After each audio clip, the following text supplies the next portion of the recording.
Hola, soy Paxi Cavieres, soy interna de medicina de sexto año y hoy voy a presentarles el tema de reanimación cardiopulmonar en ambientes acuáticos.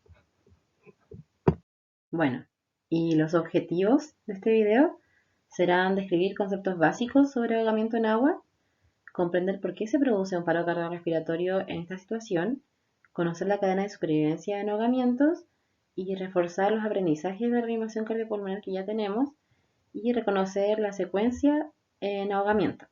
Es importante mencionar que este video está dirigido a estudiantes, docentes y personal del área de la salud. Comenzaremos esta clase definiendo qué es el ahogamiento. El ahogamiento es un proceso de sufrir dificultades respiratorias por sumersión e inmersión en un líquido. Se imaginarán que esto puede suceder en muchos lugares, desde una tina hasta el mar. Pero en este momento nos enfocaremos en masas de agua que sean grandes, ya sea una piscina, un lago, un río y mar. Es importante también mencionar que existen dos tipos de ahogamientos.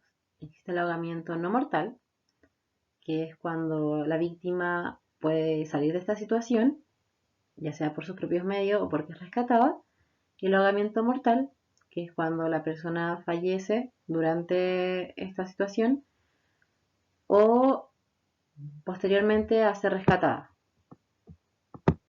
Como mencionamos en la diapositiva anterior, el ahogamiento puede suceder por sumersión y o inmersión. La sumersión es cuando las vías respiratorias superiores quedan por debajo de la superficie del agua, ocurriendo hipoxia por aspiración del agua y una respuesta del sistema nervioso autónomo y del sistema cardiorrespiratorio. A su vez, la inmersión es cuando las vías respiratorias superiores quedan fuera del agua, pero ocurre una respuesta cardiorrespiratoria ligada a la temperatura central y periférica y que va a depender de la temperatura del agua, si esta está muy fría.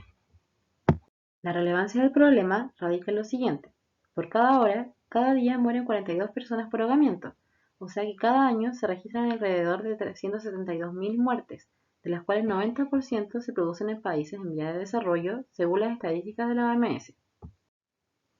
Además, está entre las 10 principales causas de muertes accidentales en niños y jóvenes en casi todas las regiones del mundo, sucediendo más de la mitad en menores de 25 años. Los hombres tienen el doble de probabilidades de ahogarse que las mujeres debido a que tienen mayores conductas de riesgo y además el consumo de bebidas alcohólicas u otras drogas supone otro factor de riesgo principal, pues incrementa el número de conductas imprudentes y reduce la capacidad de nadar y mantenerse a flote debido a sus efectos sobre las funciones psicomotoras y cognitivas.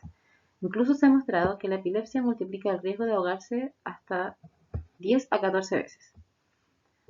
La escasa educación sobre prevención y seguridad acuática constituye uno de los mayores riesgos, por lo cual la formación de técnicas básicas de natación, seguridad en el medio acuático y salvamiento en edad escolar se han señalado como medidas prioritarias. ¿Cómo se produce el ahogamiento y el paro cardiorrespiratorio? Cuando un individuo que se está ahogando no puede mantener las vías respiratorias libres de líquido, el agua que entra por la boca es expulsada o ingerida voluntariamente. La respuesta consciente a esto es asegurar la función respiratoria, conteniendo la respiración. A esto se le llama reflejo de buceo. Esto no dura más de un minuto. Entonces, cuando el estímulo respiratorio es demasiado fuerte, cierta cantidad de agua es aspirada a las vías respiratorias y la víctima tose como respuesta refleja. En ocasiones puede aparecer laringoespasmo, que es cuando se cierran las cuerdas vocales y no se puede respirar. Pero en tales casos se termina rápidamente con el inicio de una hipoxia cerebral. Y si el individuo no es rescatado, la aspiración de agua va a continuar y la hipoxemia rápidamente va a dar lugar a pérdida de conocimiento y a apnea. Bueno, ¿y qué ocurre a nivel cardíaco? Lo que se ha estudiado es que la secuencia del deterioro del ritmo cardíaco suele ser la siguiente.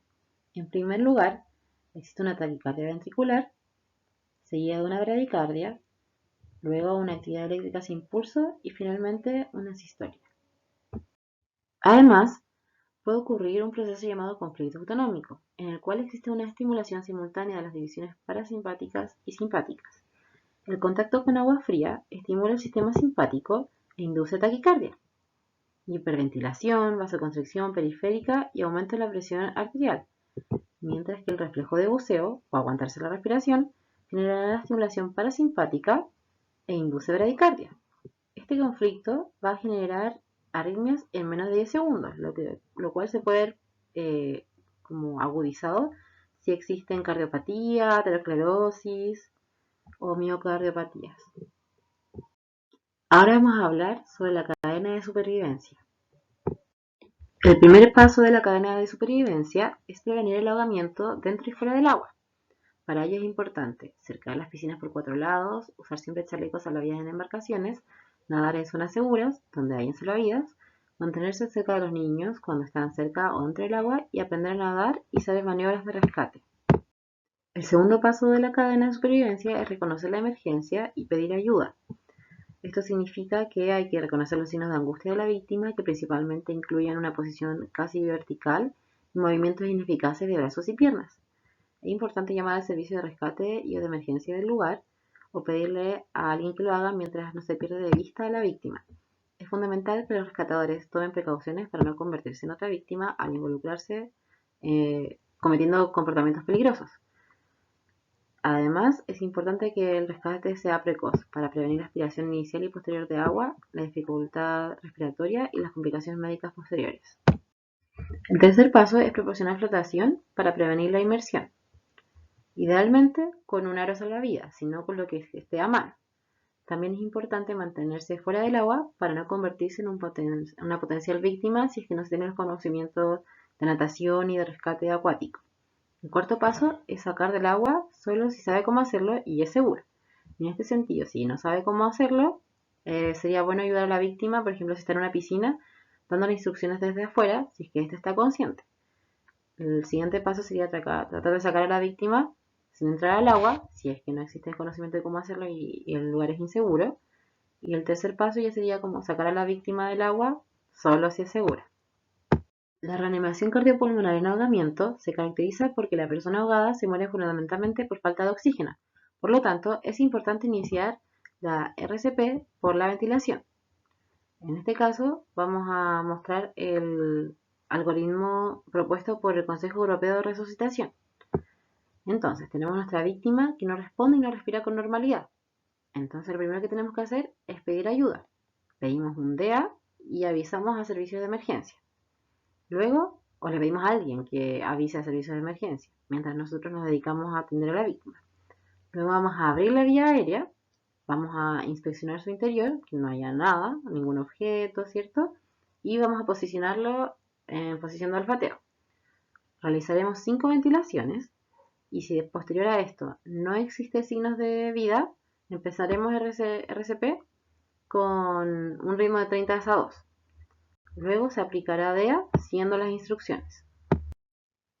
Con respecto a las compresiones, estas deben ser de 5 a 6 centímetros de profundidad y deben ser en total entre unos 100 a 120 compresiones por minuto. Es importante mencionar que cada vez que uno presiona el tórax, debe dejar que vuelva a su lugar original antes de generar la siguiente compresión. Y con respecto a las ventilaciones, estas deben durar un segundo, deben tener un volumen de entre 500 a 600 ml y se debe tapar la nariz antes de realizar la ventilación. Es importante también mencionar que idealmente se debe cambiar de rescatista que está realizando las compresiones a los 2 minutos, ya que después de esto se ha demostrado que existe mucha fatiga y que estas ya no son muy útiles ni eficaces. Generalmente, en los ahogamientos los ritmos que se han reconocido son no desfibrilables, por lo cual no andaré sobre el uso del DEA en este video. También es importante que, bueno, en el mejor de los casos, nuestra víctima saldrá del paro cardiorrespiratorio y será atendida por una ambulancia que se la llevará a un servicio donde lo revisarán y verán cuáles son las complicaciones eventuales que puede tener nuestro paciente. Bueno, este fue el video de RCP en ahogamientos. Espero que les haya sido de utilidad y muchas gracias. Y aquí por último podemos ver la bibliografía que se utilizó para realizar este video.